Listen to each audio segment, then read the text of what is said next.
Hello everyone, welcome to lecture number 20 on our CSET mathematics series. In today's lecture we will continue our discussion which was on data interpretation.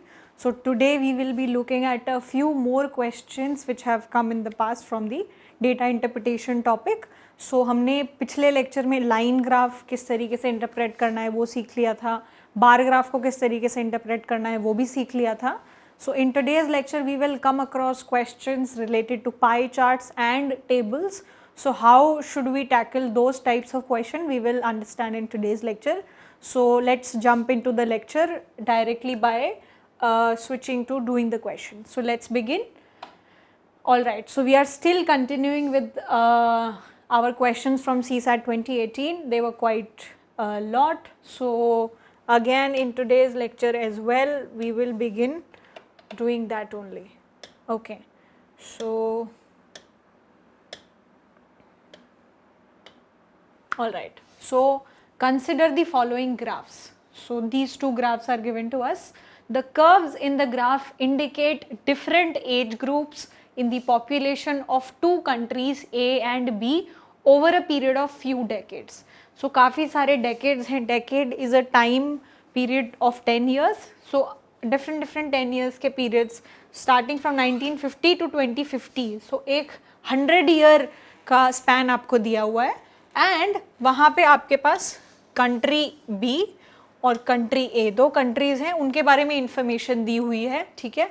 और वो जो दो countries हैं उनके different age groups के बारे में आपको information दी हुई है. So age group पहला जो है it is represented by a solid line which is less than 15 years.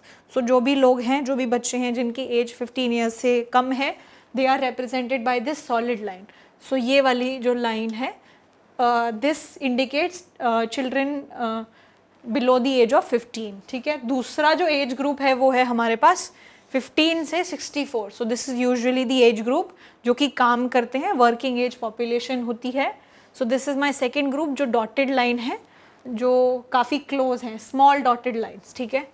और हमारे पास जो third age group है which is 64 plus big dashes और ये भी dotted ही है. So ये तीन तरीके के categories of age हैं हमारे पास.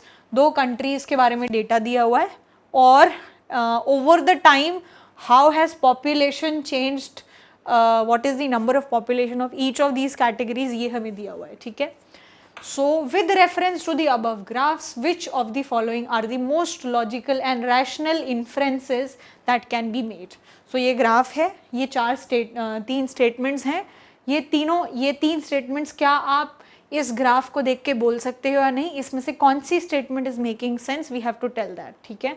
So whether one is making sense by looking at the graph, whether two, whether three, which one is correct, ठीक है, based on the graph. तो let us look at each of these statements and let's understand कि कौन सी true है या क्यों true है या क्यों false है, ठीक है. So first statement that we have here is over the last 2.5 decade the dependency ratio for country B has decreased. सबसे पहली बात इसमें बात की है over last 2.5 decades. सो ये पेपर आपका 2018 में आया है, ठीक है. सो अब इन्होंने कोई टाइम पीरियड तो दिया नहीं है, तो आपको इसी के हिसाब से देखना है कि आप as a student who is giving an exam, आप जो लास्ट 2.5 डेकेड्स की अगर बात करो, मतलब लास्ट पिछले 25 साल, ठीक है. सो रफली वो कितना होता है कि सपोज अगर आप 2020 में हो, ठीक है, सो 20 साल हो गए 2000 तक, उसके पिछले 5 साल हो गए 1995. सो अराउंड रफली 1995 से लेके 2020, सो रफली 1995 से लेके 2020 ये वाला जो पीरियड है, ये वाला जो हमारा पीरियड है, इसके बीच में what has been the situation. So this is the period that we have to look at while looking at this particular statement. एक तो हमारा फिर टाइम क्लियर हो गया. टाइम क्लियर होने के बाद नेक्स्ट थिंग है डिपेंडेंसी रेशियो. तो सबसे पहले तो डिपेंडेंसी रेशियो क्या होता है? डिपेंडेंसी रेशियो क्या होता है कि आपकी जो डिपेंडेंट पॉपुलेशन है डिवाइडेड बाय जो आपकी इंडिपेंडेंट पॉपुलेशन है. इंडिपेंडेंट का मतलब क्या होगा? Earning population. तो एक तरीके से क्या हो गया, what is your, like, who are your dependent population? The kids who are below the age of 15 plus the senior citizens who are above the age 64, right, according to this part, and divided by what is your working population. So your population between the age of 15 to 64. ये जो ratio होगा, these people are working age people, and these people are not working, they are dependent on the working age population for their resources, education, means. इसको हम लोग बोलेंगे dependency ratio. So पहली statement क्या बोलती है, पिछले 2.5 decades में जो dependency ratio है for country B that has decreased. तो dependency ratio क्या होता है वो हमने देख लिया. अब मुझे country B के बारे में बात करनी है. So country B जो है उसका ये वाला जो period है, लेट्स से 1995 से लेके 2020 के बीच का जो पीरियड है, वो जो है वहाँ पे डिपेंडेंसी रेशियो जो है it has decreased. So dependency ratio क्या होगा, ये जो सॉलिड लाइन है ये 15 से कम के बच्चे हैं, ये डैश्ड लाइन है, बिग डैश्ड लाइन है, ये 64 प्लस एज ग्रुप है. ठीक है, तो अब आप हमें क्या बताना है कि डिपेंडेंसी रेशियो डिक्रीज हुआ है या इंक्रीज हुआ है. ओके, सो अब आप इस ग्राफ को देखो कि यहाँ पे जो हमारी ओल्ड एज जो पॉपुलेशन है, ओल्ड एज पॉपुलेशन की अगर मैं बात करूँ, यहाँ पे देखिए ओल्ड एज पॉपुलेशन इतनी है. देखिए मैं यहाँ पे हमारी ओल्ड एज की पॉपुलेशन की बात कर रही हूँ. ओल्ड एज पॉपुलेशन यहाँ पे इतनी है और फिर यहाँ पे इतनी है.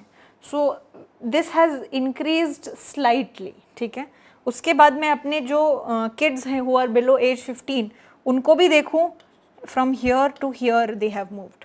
सो अगर आप ये 25 ईयर्स का पीरियड जो हमने यहाँ से यहाँ तक लिया है, उसमें अगर आप देखोगे there hasn't been quite a big difference in these two population. ये वाली जो पॉपुलेशन है इसमें बहुत ज़्यादा बड़ा डिफरेंस नहीं आया है. ठीक है, सो मैं अगर मान लो 1995 से लेके 2020 या 18 जितना भी हम बात कर रहे हैं, उसमें न्यूमरेटर को देखूं, न्यूमरेटर मोर और लेस सेम रहा है, क्योंकि यहाँ पे एज 15 लेस वाली 64 प्लस वाली एज देख लो, 64 प्लस वाली एज देख लो, क्वाइट सिमिलर. 15 से लेस वाली एज देख लो, 15 से लेस वाली एज देख लो, क्वाइट सिमिलर.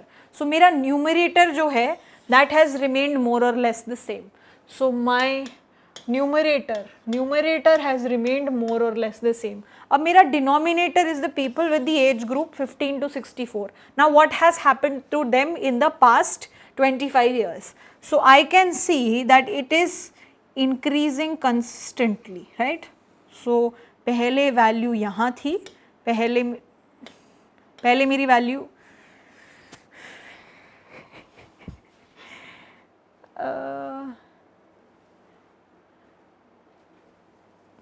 ओके हमने बंद तो नहीं किया ना. ठीक है, all right.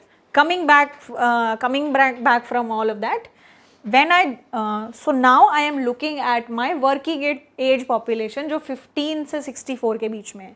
If I look at them पिछले 25 साल के पीरियड में, I can see that it is consistently increasing. ठीक है, सो 1995 में let's say this value was 0.6 यहाँ पे, सो दिस वॉज 0.6 and 2020 आते आते this value became let's say I can say 1. ठीक है, सो जब आपका डिनोमिनेटर बढ़ रहा है तो आपकी न्यूमरेटर, अगर आपका डिनोमिनेटर बढ़ रहा है, इट इज़ इंक्रीजिंग, तो आपकी जो वैल्यू है इट डिक्रीजेस. ठीक है, सो 1995 में denominator was smaller, so this value was bigger, and 2020 में this value was bigger, so this value will be smaller. So dependency ratio is going down for country B and statement 1 is actually correct. ठीक है, so option 1 is right. So अब मुझे ये देखना है option 1 is right. So 1 इसमें है और इसमें है. मेरा option जो B है that is wrong. ठीक है, so this option is neglect. I mean this is completely out of question now.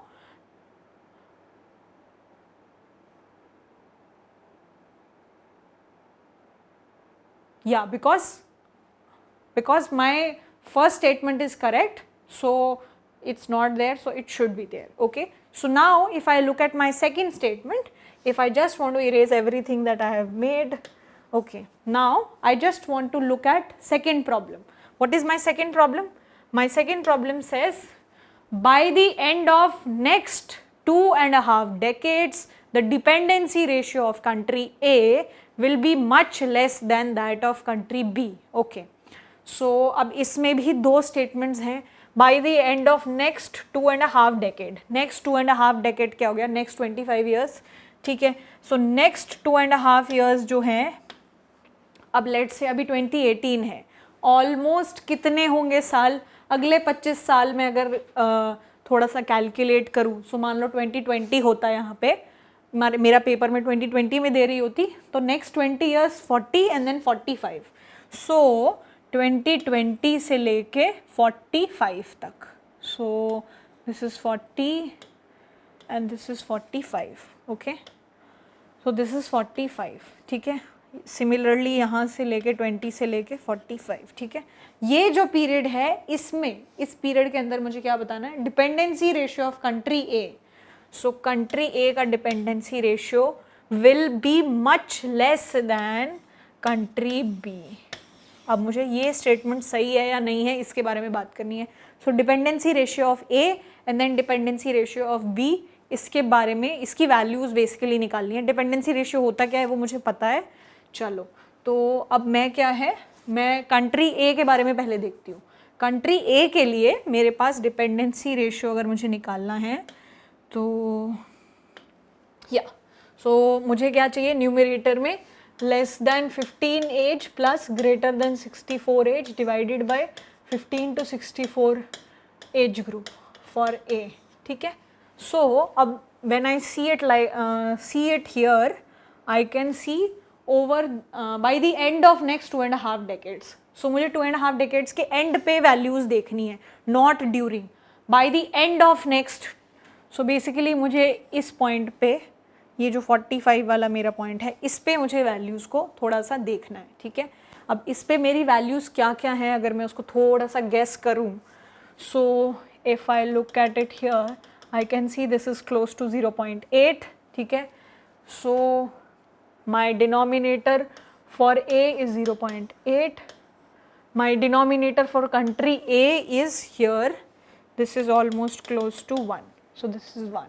ठीक है, और मेरी जो less than 15 वाले age group है for A and B. So for A less than 15, this is solid line. So let's say this is close to 2, right? And it is somewhere here. It is somewhere here. So let's say this is close to 0.3. So 0.2 and this is 0.3. So मैंने इन दोनों को जब add किया तो मेरे पास क्या आया? 0.2 plus 0.3. ठीक है, ओके. और यहाँ पे मेरे पास जब मैं नंबर को देख रही हूँ तो मेरे पास जो नंबर्स हैं they are quite close to each other, and here this is close to 0.2 and this is something less than even less than that. So मैं एक तरीके से 0.2 मान के इसको थोड़ा सा कर सकती हूँ. ठीक है, so let's say this is 0.2 and this is close to 0.2. For a moment we can say that this is 0.2. ठीक है, सो अब मैं अगर इन नंबर्स को देख रही हूँ, so I can see this is 0.5 divided by 0.8. So for A this is 0.5 divided by 0.8. and for country B this is 0.4 divided by 1, right? So my ratio said the dependency ratio of country A will be much less than that of country B. अब मैं इन दोनों numbers को देख रही हूँ, so they doesn't see like they do not seem to be so पहली बात तो देखो, denominator इसका छोटा, so ये नंबर बड़ा, डिनोमिनेटर इसका बड़ा तो ये नंबर छोटा, न्यूमरेटर इस नंबर का बड़ा तो ये नंबर बड़ा, न्यूमरेटर इस नंबर का छोटा तो ये नंबर छोटा. सो ये तो एक्चुअली ये वाली रिलेशनशिप तो होल्ड ही नहीं कर रही है. ए जो है उसका dependency ratio is not less than B, it's actually the opposite. So this statement is wrong to begin with. ठीक है, so this particular statement does not hold, right? So second option जो है, जहाँ पे भी मेरा सेकेंड ऑप्शन है, that is not a valid statement. So यहाँ पे भी सेकेंड ट्रू है, दिस इज रॉन्ग, यहाँ पे सेकेंड ट्रू है, दिस इज रॉन्ग, यहाँ पे सेकेंड ट्रू है, this is wrong. So the only option that is left is first and third, right? So I don't even need to look at the third option to find out whether like which one of these options is correct. But यहाँ पे हमें सिर्फ ये देखना था A और B के dependency ratio after by the end of next 2.5 decades, what is it? So much less than no, it's actually the opposite. ठीक है, the dependency ratio of country A is actually a little greater than that of country B. Okay, so that is how we are going to deal with it. Okay, all right.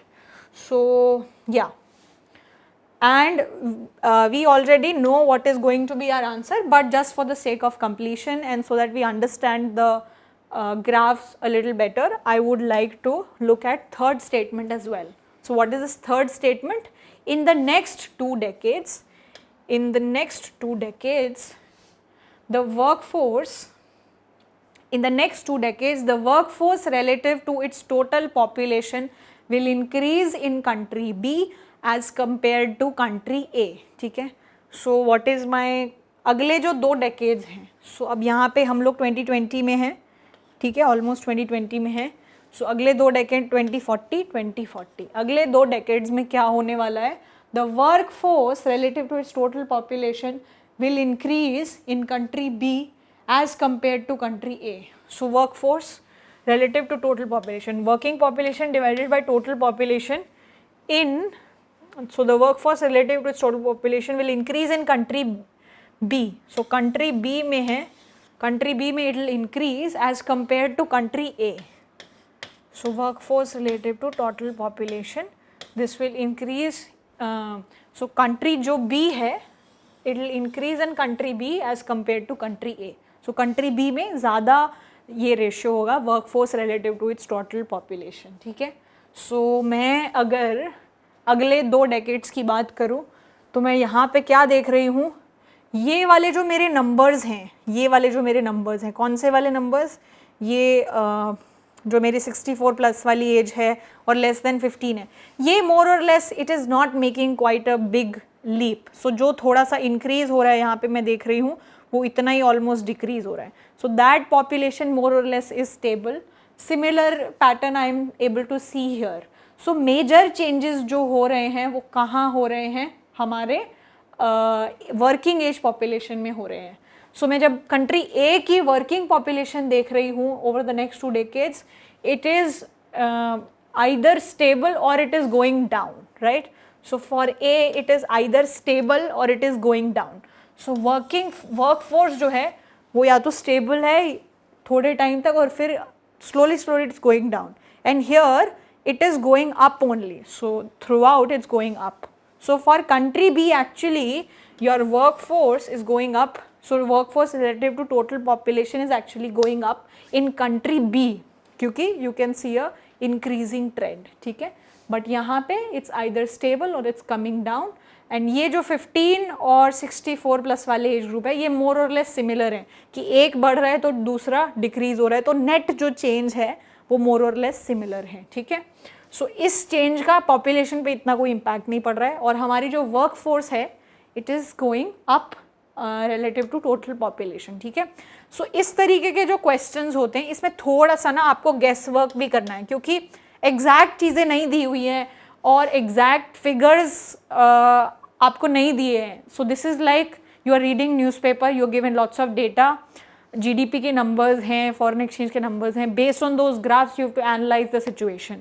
So it's a little bit of guess work, some intelligent guess work you have to do in order to do the problems, and that is what they are expecting you to do here as well. Okay, so option C is our answer here. Okay, so I hope this is clear to you. Another problem. So this particular question was also asked in CSAT 2018. So this is the graph that is given to us. The graph given below indicates the changes in key policy rates made by central banks several times in a year. Okay, so which one of the following can be the most likely reason for the central bank for such an action? So इस अगर question को आप पढ़ोगे, so this is more of a Indian economy related question, but इसको थोड़ा data style में present किया गया है. So क्या है, what is this graph? कि every after every few months जो सेंट्रल बैंक है उसकी मॉनेटरी पॉलिसी कमिटी की मीटिंग होती है, जहाँ पे वो की पॉलिसी रेट्स जो होते हैं जैसे कि repo rate, reserve repo, reverse repo rate and cash reserve ratio, ये सब रेशियोज को चेंज करते हैं depending on what are the demands of the economy. Economy में इन्फ्लेशन है या क्रेडिट की ज़रूरत है या डिफ्लेशन है, या इस तरीके से दे सेट की पॉलिसी रेट। सो वो की policy rate over the time किस तरीके से मूव कर रहे हैं, इसका ग्राफ हमें दिया हुआ है कि एक मीटिंग हुई 2 जुलाई को, उसमें ये था, फिर 27 जुलाई, फिर 16 सितंबर, 2 नवंबर, 6 दिसंबर, 16 जनवरी, ये सब different time over the time क्या हो रहा है 2010 एंड 11, ठीक है। यहाँ पे की rates, repo rate, cash reserve ratio and reverse repo rate को क्या हो रहा है, ठीक है। सो ये ग्राफ, ये जो ग्राफ आप देख रहे हो, इस ग्राफ को अगर हम देखें सो हम यहाँ पे क्या देख रहे हैं कि रिवर्स रेपो रेट जो है it is also increasing. So for the time being it remained same, but over the time it's increasing. यहाँ पे हम जो रेपो रेट है उसको भी देख रहे हैं, repo rate is also increasing, और जो हमारा कैश रिजर्व रेशियो है इट इज़ रिमेनिंग कॉन्स्टेंट, ठीक है। सो इन व्हाट सिचुएशन, कौन सी सिचुएशन में central bank is most likely to take up actions जहाँ पे रेपो रेट जो है वो इंक्रीज हो रहा है और रिवर्स रेपो रेट, सो रेपो रेट इंक्रीज हो रहा है एंड रिवर्स रेपो रेट जो है वो भी इंक्रीज हो रहा है। When does that happen? So does it happen to encourage foreign investment? Does it happen to increase the liquidity? Does it happen to encourage public and private saving? और does it happen to control the inflationary stance? So does it mean that anti inflationary stance है आपका, ठीक है। So usually repo rate, reverse repo rate को increase किया जाता है in order to control the inflation, ठीक है। बेसिकली हो क्या रहा है, जब आपके पास इकोनॉमी में बहुत सारी मनी है in circulation, so central bank क्या करता है, अपना repo rate, reverse repo rate increase कर देता है, जिससे कि क्या हो रहा है, lesser and lesser number of people are asking for loans. उससे जो है इकोनॉमी में क्रेडिट क्रिएशन कम हो रहा है, क्रेडिट क्रिएशन कम हो रहा है तो लोगों के पास जो मनी की डिमांड है वो धीरे धीरे कम हो रही है, जिससे कि इन्फ्लेशन जो है कंट्रोल हो जाता है। So usually repo rate, reverse repo rate is increased whenever the central bank is taking anti inflationary stance, जब उसको इन्फ्लेशन को कंट्रोल करना है, ठीक है। So our answer is option D, whenever central bank is taking anti inflationary, inflation के against fight करने वाला स्टांस, मतलब आपका स्टांस क्या है, सो जैसे कोई भी मुद्दा है उस पर आपकी राय क्या है। So whenever anti inflationary stance is taken, we see that repo rate and reverse repo rate they are increasing, ठीक है। So this was more of a general knowledge question than the data interpretation part, but yeah, okay, all right. So moving on, now we'll quickly switch on to another question which was asked in CSAT 2021. So this particular question is talking about pie diagram. So हमने line graph देख लिया था, हमने bar graph देख लिया था, अब हमारा टाइम है पाई डायग्राम होता क्या है उसको समझने का, ठीक है। सो ये क्वेश्चन को हम बाद में देखेंगे, उसके पहले I would like to tell you a few things about pie diagram, ठीक है। सो पाई चार्ट या पाई डायग्राम बेसिकली होता क्या है, आपने सपोज हमारे पास what is the situation, let's say हम लोग क्या बात कर रहे हैं कि एक इंसान है, हमारे पास every day we have 24 hours, ठीक है। हमारे पास 24 घंटे हैं दिन में। अब वो 24 घंटे जो हैं हमारे दिन में, उसको हम डेली टास्क में किस किस तरीके से डिस्ट्रीब्यूट कर रहे हैं, ठीक है। सो हम सोते भी हैं, फिर हम पढ़ते भी हैं, हमारे routine task eating, cleaning, bathing ये सब भी होता है। उसके बाद if you are working, so आप जॉब भी करते हैं, एंड उसके अलावा usually you travel also, if you have a job somewhere else you travel and then you come back, ठीक है। सो हम क्या कर रहे हैं, हम देख रहे हैं कि ये 24 घंटे हम किस किस तरीके से डिवाइड करते हैं। अगर आपको इस पूरी चीज़ को बाइफरकेट करना है और इसको रिप्रेजेंट करना है, इसका बहुत अच्छा तरीका है using the pi chart. So pie chart में यूजुअली क्या होता है कि आप एक सर्कल लेते हो, ठीक है। सो एंटायर सर्कल जो है that constitutes your entire 24 hours, ठीक है। सो इस पूरे सर्कल में डिफरेंट एक्टिविटीज़ हैं, जब इनको आप सम कर दोगे तो सम विल बी 24। सो यहाँ पे 9 एंड देन 9, 18 एंड 6, 24. सो इनको सब आपने ऐड किया तो 24 आवर्स आ गया, ठीक है. और सिमिलर तरीके से आप क्या कर सकते हो, अब हमने क्या किया, हम 6 घंटे सोते हैं, ठीक है. सो 24 में से 6 घंटे हम सो रहे हैं. सो मुझे कितना परसेंटेज हम टाइम जो है सोने में बिता रहे हैं, व्हाट इज 6 आवर्स ऑफ 24, 25%. सो मेरा 25% टाइम सोने में जा रहा है, ठीक है. अब 6 आवर्स का हाफ कितना हो गया, 3 hours. So what is this, this is study में मैं 3 आवर्स बिता रही हूँ. 25% का हाफ मतलब 6 आवर्स का हाफ. सो 12.5% मेरा टाइम जो है वो स्टडी में जाता है. फिर 12.5% मेरा रूटीन टास्क में जाता है. 9 घंटे जो है मैं जॉब करने में लगा देती हूँ, बाकी 3 घंटे मेरा ट्रैवल टाइम है. सो पाई चार्ट में आप परसेंटेजेस के हिसाब से भी चीज़ें कर सकते हो. सो अगर मैं आपको ये आवर्स नहीं देती और आपको बस पता होता कि this entire circle means 24 hours, so इस 24 आवर्स को आप ये आवर्स में कन्वर्ट कर सकते थे, ठीक है. उसके अलावा there is one more concept, जैसे कि जब मेरे पास एक सर्कल है, सो द एंटायर सर्कुलर, अगर मैं पूरा सर्कल ले लूँ, इस पूरे सर्कल का जो एंगल होता है that is nothing but 360 degree. 360 degree जो है मेरा एंगल होता है, ठीक है. सो जैसे कि दिस इज़ नथिंग बट मैंने 6 घंटे I slept for 6 hours. 6 hours का 24 में से 6 आवर्स मैंने स्लीप किया, ठीक है. So this is 1/4 time, right. So अगर इस पूरे टाइम को मैं 1 मान लूँ तो मेरे पूरे 1 टाइम का 1/4 हिस्सा मैंने सोने में बिताया. अब मैं अगर ये जानना चाहती हूँ कि what is this angle, so how will I find it.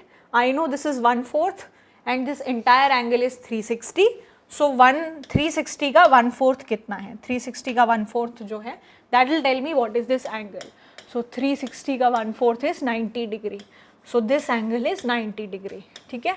सो ये एंगल जो है मेरा 90 डिग्री है, ठीक है. इफ़ समवन आस्क यू ये जो 3 आवर्स है ये सर्कल में कितना एंगल बना रहा है, इस तरीके के भी आपसे क्वेश्चन पूछे जा सकते हैं. सो अगर आपको ये एंगल बताना है, सो ये क्या होगा हमारे पास 3 hours. What is the total time, 24 hours. Out of what 360 में से कितना डिग्री एंगल जो है इसको मिलना चाहिए. सो यूजुअली मैं सिंपली क्या कर सकती हूँ, 90 डिग्री 6 आवर्स, उसका आधा 45 degrees, right. So this is nothing but 8 and this is nothing but 45, right. so 45 degrees जो है ये मेरा एंगल होगा. so this is 45 degree, again this is also 45 degree angle, again this is 45 degree angle, ठीक है. so और ये बचा हुआ एंगल अगर आपसे पूछा जाए तो कितना होगा, 360 में से ये सारे एंगल्स को जब आप सब्ट्रैक्ट कर दोगे तो that will tell you what is this particular angle. So जब भी पाई चार्ट की बात आ जाए, हो सकता है कि चीज़ें आपको परसेंटेजेस में दी हुई हो सकता है कि आपको चीज़ें एक्चुअल नंबर्स में दी हुई हों, जैसे 9 आवर्स, 3 आवर्स, और हो सकता है कि आपको चीज़ें डिग्री में दी हुई हो, ठीक है, कि कितना एंगल बना रहा है different activities, how much degree of angle they are taking up in this pie chart, ठीक है. सो कोई भी एक टास्क को डिफरेंट सब टास्क में आप किस तरीके से डिवाइड कर रहे हो उसको रिप्रेजेंट करने का बहुत अच्छा तरीका है using pie chart. So now that we understood the basics of pie chart, now let's look at the question that we were talking about. Okay, all right, so let's look at this problem. Okay, so a pie diagram shows the percentage distribution of proteins, water and other dry elements in human body.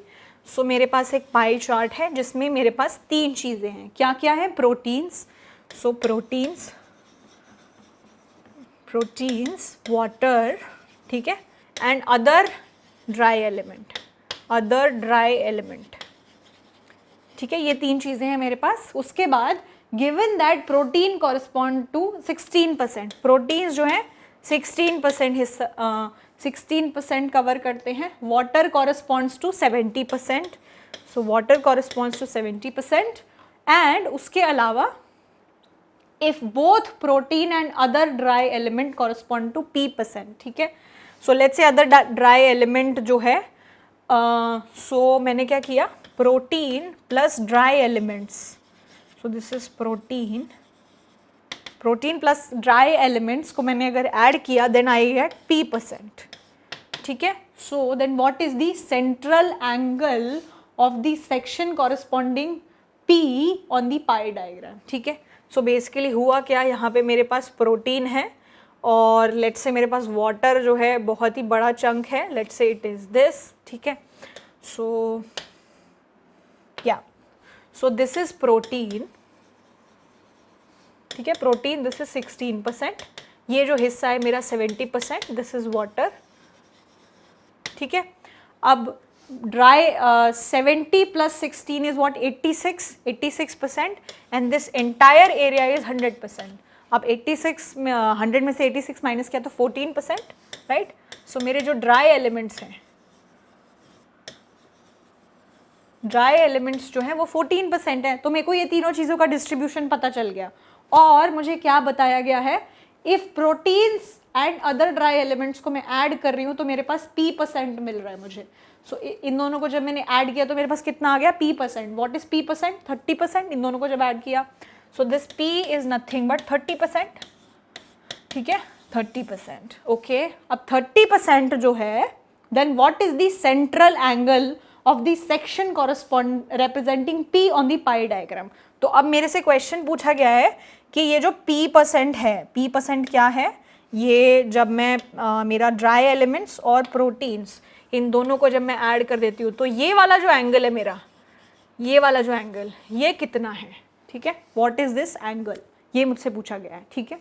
सो मेरा total angle कितना है, 360, ठीक है। और ये total area, ये total कितना है, 30%।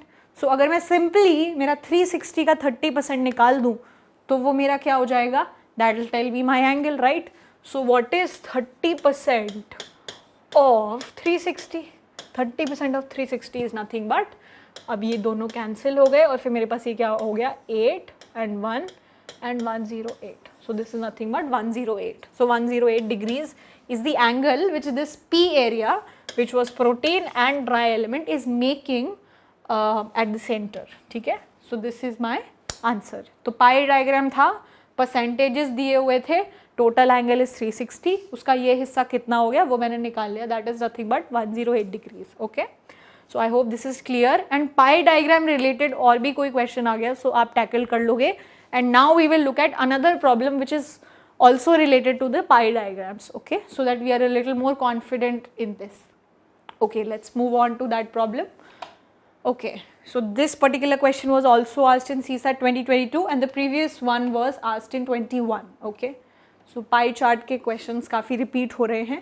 Okay, all right, so let's move on. Okay, a pie chart gives the expenditure on 5 different items. A, B, C, D and E in a household. 5 items हैं, उसमें क्या क्या एक्सपेंडिचर हो रहा है इन डिफरेंट आइटम्स पे, वो मुझे पाई चार्ट के थ्रू दिया हुआ है. If B, C, D, E correspond to 90, 50, 45, 75 respectively, then what is the percentage of expenditure on item A? ठीक है, पहले तो मैं थोड़ा सा डायग्राम बनाती हूँ. ये मेरा डायग्राम है, यहाँ पे जो है A, B, C, D, E के अलग अलग सेक्शंस हैं. ठीक है, अब if B, C, D, E, B का जो एंगल है वो है 90 डिग्री. ठीक है, C का जो एंगल है वो 50 डिग्री, D का जो एंगल है वो 45 डिग्री, E का जो एंगल है वो 75 डिग्री. ठीक है, तो और ये 5 ही आइटम्स हैं और मुझे पता है कि A, B, C, D, E है. सो मुझे अगर ये निकालना है कि A कितना एंगल बनाता है, तो that will be nothing but ये जो टोटल एंगल बनाता है विच इज़ 360, उसमें से मैं इन सबका सम अगर हटा दूँ, सो लेट्स से ये जो है A है, ये B है, ये C है, ये D है और ये E है. सबका मुझे एंगल पता है B, C, D, E का, और इसका अगर पता करना है तो क्या करो, इस ये पूरा जो एंगल है ये पता करो और 360 में से ये पूरा एंगल हटा दो तो वो A का एंगल आ जाएगा. सो मुझे A का एंगल निकालना है. अब A का एंगल क्या हो जाएगा, 360 minus the sum of all these numbers. ठीक है, what is the sum of all these numbers, so 90 plus 95 plus 75, इन दोनों को जब मैंने ऐड किया तो 170 plus 90 is nothing but 0, 6 and 260. सो 260 डिग्री एंगल है. ठीक है, तो अब ए का जो एंगल है वो कितना हो जाएगा, 360 में से मैंने 260 डिग्रीज अगर सब्ट्रैक्ट कर दिया तो मेरे पास यहाँ पे एंगल आ गया 100 डिग्री, 100 डिग्री मेरा एंगल हो गया, ठीक है। अब then what is the percentage of expenditure on item A, ठीक है। चलो, सो जिस पे जितना जितना एंगल 360 का उतना, जिस पे जितना जितना, let me just do that, okay. So जैसे अगर ये वाला हिस्सा होता 90 डिग्री, तो इसका क्या मतलब है कि टोटल जितना भी खर्चा हुआ है उसका 1/4, 1/4 हिस्सा खर्चा उस पे गया है, सो 25% ऑफ खर्चा उस पे गया है। सिमिलरली अब हमसे बोला है कि अगर आपका एंगल 100 डिग्री है तो आप पे कितना परसेंटेज खर्चा हुआ है, what is the percentage. So 100 degrees is what percent, 100 degree को मुझे परसेंट में कन्वर्ट करना है, तो मैं क्या करूँगी 100 आउट ऑफ व्हाट 360, ये मेरे पास एक रेशियो आ जाएगा, इसको मुझे परसेंटेज में निकालना है तो क्या करूँगी मैं 100 से मल्टीप्लाई कर दूँगी। सो 100 जो है 360 का कितना प्रपोर्शन है या कितना परसेंटेज है वो निकालना है मुझे, ठीक है। And that is exactly the percentage which will be spent as an on item A, ठीक है। So what is this, if I just do this, so this is nothing but this is 1000 divided by 36, so I will do, this is 9, ठीक है, this is 250, right, so this is nothing but 250 divided by 9, ठीक है।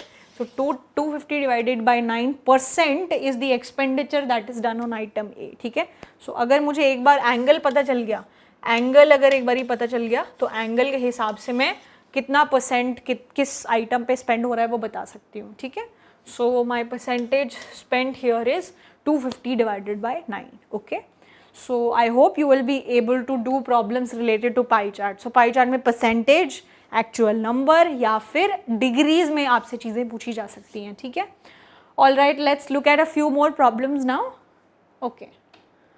All right, so okay, so this particular question was asked in CSAT 2018. 18 has been quite a good year related to data interpretation. Okay, the following table gives the GDP growth rate and tele density data of different states of a country in a particular year. So कोई एक year है उसके लिए different states के लिए GDP growth rate and tele density and per capita income के numbers क्या क्या हैं अलग अलग स्टेट्स के लिए वो दिया हुआ है। Study the table and answer the 2 items. So basically it's a 2-part question, okay. With reference to the above table which of the following is the most logical and rational inference which can be made. So 3 statement हैं, which one do you think is correct based on the table. So हमने line graph देख लिया है, हमने bar graph देख लिया और pie chart भी देख लिया है। This could be another set of problems जहाँ पे आपको एक टेबल दिया हुआ है और टेबल के इन्फॉर्मेशन के बेसिस पे आपको चीज़ें जो हैं करनी पड़ेंगी, ठीक है।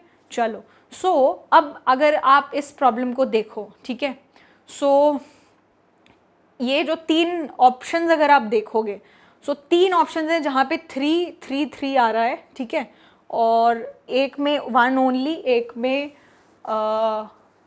एक में 2 and okay. So which statement should we try and do first which will eliminate most of the problems, ठीक है। So let's say if I check 1, अगर मैं फर्स्ट स्टेटमेंट को चेक करूँगी and if it turns out to be wrong, मैं 2 options को eliminate कर सकती हूँ, ठीक है, and then okay. So logically let's try and do it by first only. So हम पहली स्टेटमेंट को देखते हैं एंड उसके हिसाब से व्हाट कैन वी से, लेट्स सी दैट, ठीक है। चलो, so first statement says higher per capita income is generally associated with high tele density। इस स्टेटमेंट का मतलब क्या है? स्टेटमेंट का मतलब है कि अगर आपके स्टेट की हायर पर कैपिटा इनकम है तो you are more likely to see higher teledensity. So ये जो पर कैपिटा इनकम है और ये जो टेली डेंसिटी है, अगर पर कैपिटा इनकम ज़्यादा है तो टेली डेंसिटी ज़्यादा होगी। इस तरीके के नंबर्स आपको देखने को मिलेंगे, ठीक है। तो क्या ये स्टेटमेंट ट्रू है या फॉल्स है, ठीक है। चलो हम एक बेसिक एनालिसिस करते हैं, देखते हैं कि मैंने क्या देखा कि मान लेते हैं यहाँ पे 704 और यहाँ पे 70, फिर यहाँ पे मेरी पर कैपिटा इनकम कम हो गई तो यहाँ पे टेली डेंसिटी भी कम हो गई। यहाँ पे मेरी पर कैपिटा इनकम और कम हो गई, बट क्या मेरी टेली डेंसिटी और कम हुई? नहीं, ये कम नहीं हुई। तो चाहे मेरी पर कैपिटा इनकम कम हो रही है, बट मेरी teledensity it's not necessarily increasing. So मेरे को एक ये एग्जाम्पल मिल गया जो इसके ऑपोजिट निकला। और एग्जाम्पल्स थोड़े से देखते हैं। यहाँ पे देखो मेरी टेली डेंसिटी इंक्रीज हो रही है, तो जनरली मेरी पर कैपिटा इनकम इंक्रीज हो रही है, तो जनरली क्या होना चाहिए? मेरी टेली डेंसिटी इंक्रीज होनी चाहिए, अगर ये स्टेटमेंट ट्रू है तो। फिर मैंने क्या देखा? मेरी टेली डेंसिटी बहुत कम हो गई, राइट। फिर यहाँ पे क्या हुआ?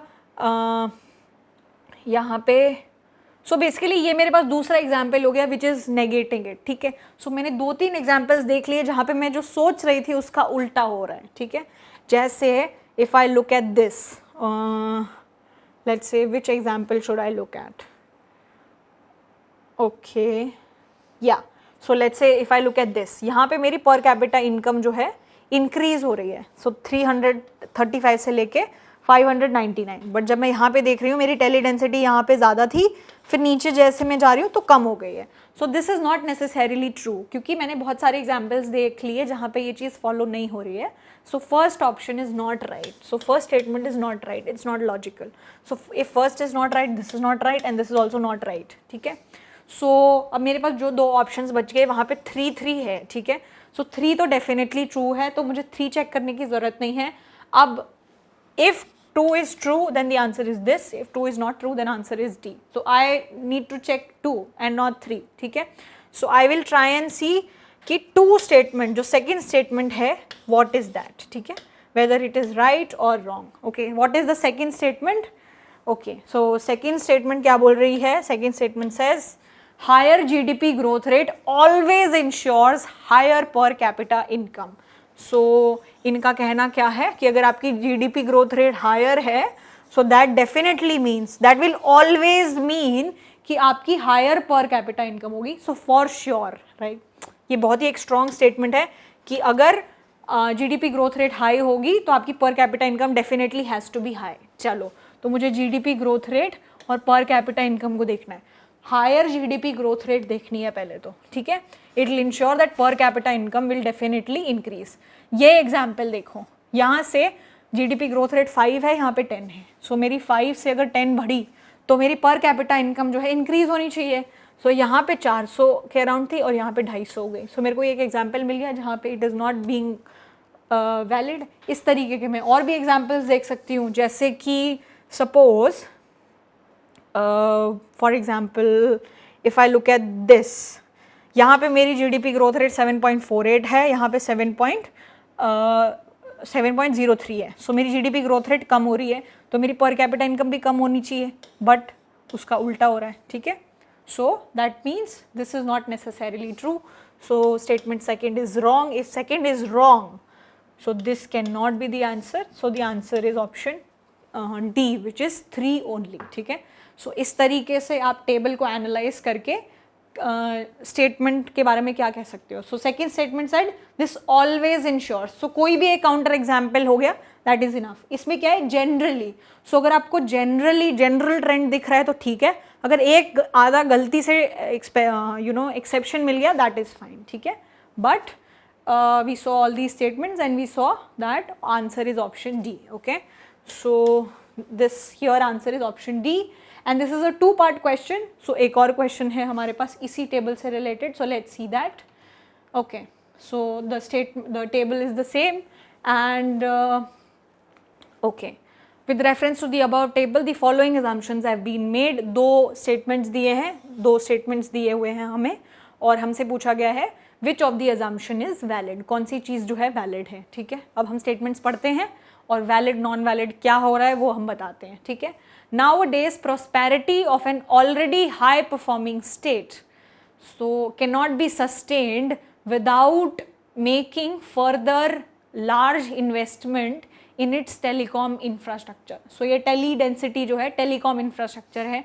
सो इन्होंने अजम्पशन क्या बोला है कि आजकल prosperity of an already high performing state can not be sustained without making further large investment in its telecom infrastructure. So basically अगर कोई हाई परफॉर्मिंग स्टेट है, ठीक है। हाई परफॉर्मिंग स्टेट का मतलब क्या हो गया कि उसकी जीडीपी ग्रोथ रेट हाई है, उसका पर कैपिटा इनकम हाई है। सो इन दोनों में से आप कोई भी एक पैरामीटर ले सकते हो। यूजुअली हाई परफॉर्मिंग जो स्टेट है उसके लिए हाई परफॉर्मिंग स्टेट, जैसे first statement talks about high performing, let's look at the second statement. Nowadays a very high tele density is the most essential condition for promoting business and economic growth. So this is talking about business and economic growth. So इसको हम लोग usually GDP growth का use करके समझ सकते हैं, ठीक है। एंड यहाँ पे हाई परफॉर्मिंग स्टेट का जो है हम किस तरीके से प्रॉक्सी कर सकते हैं, पर कैपिटा इनकम।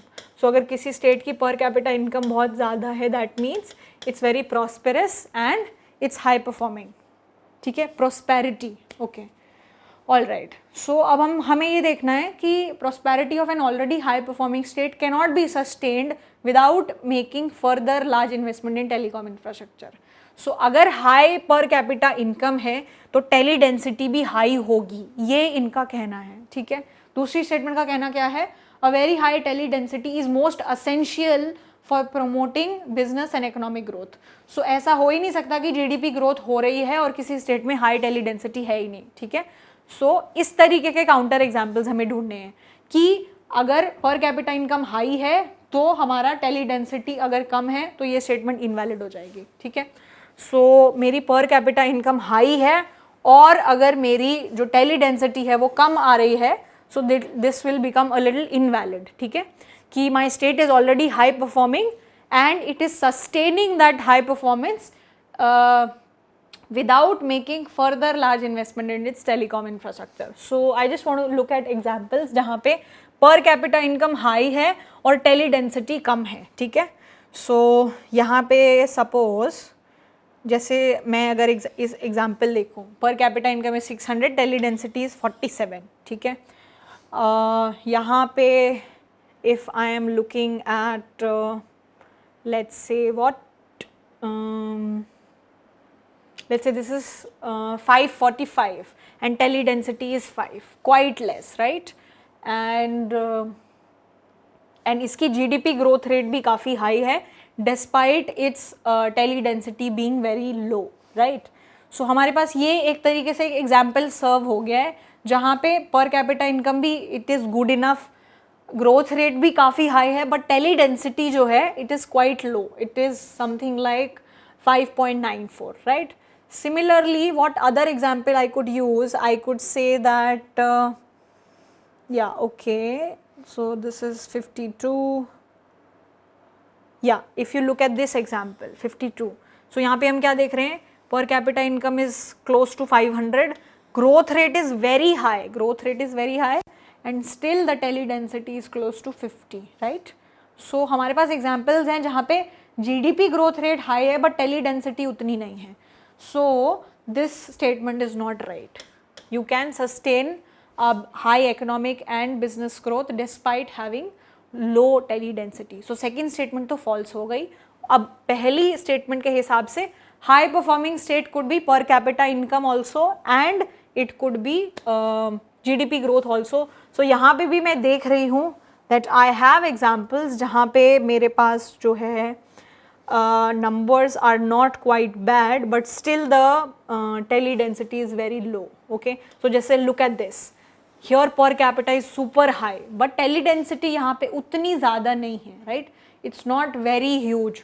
So यहाँ पे बहुत सारे tele densities हैं जो 82, 96, 97, 93 इस तरीके से हैं. This is the highest performing state, 1077, still it doesn't have a very high tele density.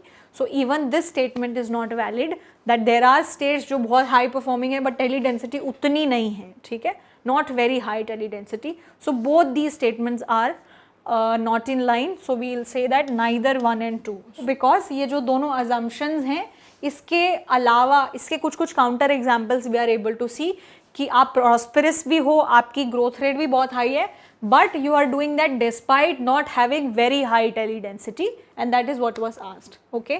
So I hope you liked today's lecture and lots of your concepts related to data interpretation have been cleared. So pie chart, line graph, bar graph, tables, हमने हर variety के questions देख लिए हैं, and it's a topic which could come suddenly in one particular year with lots of questions in it. So please be prepared for it, and I will see you in the next lecture with another important topic. Till then, keep practicing and take care. Thank you so much.